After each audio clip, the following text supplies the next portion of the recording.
నమస్తే, welcome to Vijayakranthi voice of Telangana. నేను మణి. రాష్ట్రంలో ఇన్నాళ్లుగా లేనిది కొత్తగా క్షుద్ర రాజకీయానికి తెరలేచింది. బీఆర్ఎస్ నేత మాజీ మంత్రి హరీష్ రావుపై కాంగ్రెస్ నేతల ఆరోపణలతో రాష్ట్ర రాజకీయం కొత్త మలుపు తీసుకుంది.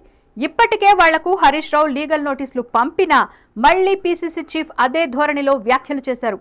మరి ఈ కొత్త రచ్చ ఎటు దారితీయబోతోందో? రుద్ర పూజలకు పాల్పడ్డటువంటి ఒక దరిద్రపు రాజకీయం ఈ రోజు హరీష్ రావు గారు చేసిండ్రు. ఆయన స్వార్థం పరాకాష్ఠకు చేరిందంటే తెలంగాణ రాష్ట్రంలో వర్షాలు పడకూడదని, పంటలు పండకూడదని, కరువులో ప్రజలు పశువులు 100% నిజం. తన స్వార్థం కోసం, తన పార్టీ బాగో కోసం పూజలు చేయడమే కాకుండా వాస్తవాలతో మాట్లాడినటువంటి దంకి దయాకర్, సామా రామ్మోహన్ రెడ్డికి లీగల్ నోటీస్ పంపడం జరిగింది. అరుంధతిలో పశుపతి హరీష్ క్షుద్ర పూజలు నిజమే. మార్చి 2న, జూన్ 2న తిరుచికి, మే 31, జూన్ 1, జూలై 23న శివమొగ్గకు. ఎలాంటి దాపరికం లేదు, ఆధారాలున్నాయి. బీఆర్ఎస్ ఆవిర్భావం నుంచి వారికి అఘోరాలతో తాంత్రిక పూజలు చేయడం అలవాటే. టీపీసీసీ అధ్యక్షుడు మహేష్ కుమార్ గౌడ్, బీఆర్ఎస్ నేత మాజీ మంత్రి హరీష్ రావు అరుంధతి సినిమాలో పశుపతిలా మారారంటూ తీవ్రమైన వ్యాఖ్యలు చేశారు పీసీసీ చీఫ్ మహేష్ కుమార్ గౌడ్.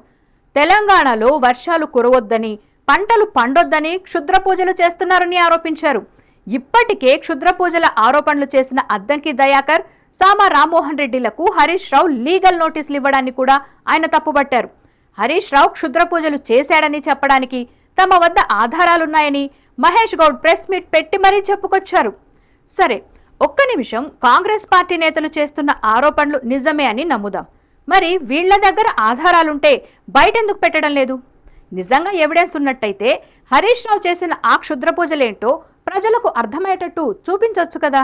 ఆధారాలను బయట పెట్టకుండా ఈ పొలిటికల్ డ్రామాలు నడపడం ఎందుకు? జనాన్ని పిచ్చోళ్లను చేద్దామని అనుకుంటున్నారా? ప్రతిపక్షమైన, అధికార పక్షమైన ఒక ఆరోపణ చేసినప్పుడు పక్కా ఆధారాలను బయట పెడితే మంచిగా ఉంటది. అంతేకాని ఒకరినొకరు బ్లాక్మెయిల్ చేసుకునే పిచ్చ రాజకీయాలు బంద్ పెడితే బెటర్ అని రాజకీయ విశ్లేషకులు అభిప్రాయపడుతున్నారు.